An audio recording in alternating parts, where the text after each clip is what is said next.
How to create Happn account.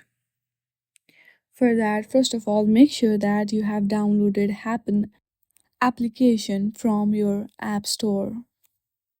Once you check that, launch your Happn application. Once you launch this, you will see this interface. From here, you can choose whichever you like. For now, I'm choosing continue with Google option.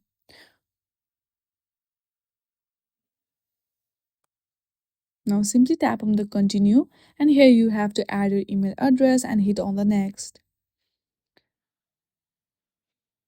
After that, all you need to do is add all of your personal details to Happn form.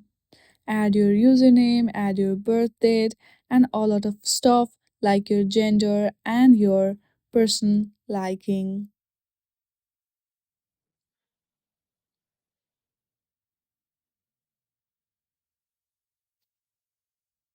Now, once you fill out all of your personal details, here you have to choose who do you like to meet and simply choose that.